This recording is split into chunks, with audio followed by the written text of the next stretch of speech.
இனிமே உங்க ரசிகர்களை கட்டமைக்கிறதுல என்ன மாதிரி நான் முதலியே சொல்லியாச்சு அவங்க எந்தெந்த பார்ட்டி எந்தெந்த விஷயம் பண்றீங்களோ அதை நீங்க தாராளமாக நீங்க போங்க அப்படின்னு முதலியே நான் சொல்லியாச்சு. எத்தனை மாட்டி நான் சொல்றது நீங்களே சொல்றது.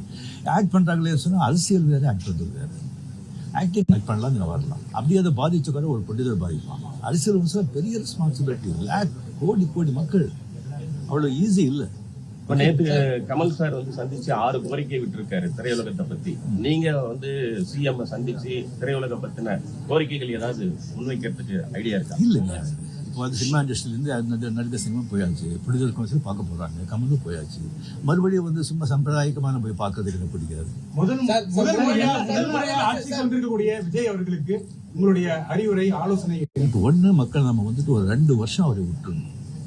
2 வருஷங்கள் ஆகட்டும், ரசிகர்கள் ஆகட்டும், ஜாகிரதையா நடந்துக்கணும். இந்த சென்ஸ் அவர் என்ன தப்பு பண்ணா கூட அது ஸ்ட்ரைட்டா விஜய்க்கு தான் பாதிக்கும். ஒரு திராவிட கட்சிக்கு என்ன மாதிரியான இம்பாக்ட் கிரியேட் பண்ணணும்? சரிங்க, ஒரு 60 ஆண்டுகள் பார்த்துட்டாங்க.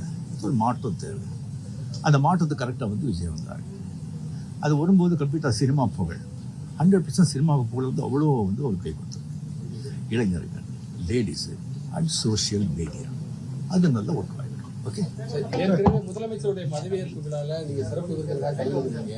விஜய் பதவியேற்கும் போது உங்களுக்கு அழைப்பு வந்திருந்தா நீங்க கலந்து கொள்ளாத போதும் அது ஒரு சமூக வலைதளங்களில் சில கருத்துக்களை முன் வச்சிருந்தாங்க. முதலமைச்சர் அந்த ஏற்பு விழா சிவலிங்கன் எதுல கலந்துருக்கேன் நான்? பழைய எதுலயும் கிடையாது. சிறப்பு உங்களுக்கு அழைப்பு வந்திருக்கு. இன்னும் சிவலிங்கனே பண்ணலைங்க அந்த அழைப்பு. நான் 96 தான் கலைஞர் இருக்கும்போதே நான் அப்போ நான் போகல. 15 டேஸ்க்கு அப்புறம் நான் வெளியே போயிருந்தேன். 15 டேஸ்க்கு அப்புறம் வந்த பிறகு கலைஞர் சார் கேட்டார், உங்களை பார்க்கணும், நான் வரட்டா நீங்கள் வரீங்களா? ஐயோ நானே வரேன்னு சொல்லி அவர் வீட்டுக்கு போய் நான் வாழ்த்துக்கள் சொன்னேன்.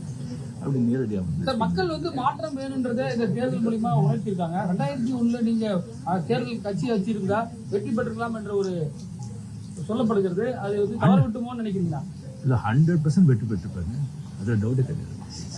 பட் ஆனா அந்த பஸ் மிஸ் பண்ணிட்டீங்கன்னு நினைக்கிறீங்களா?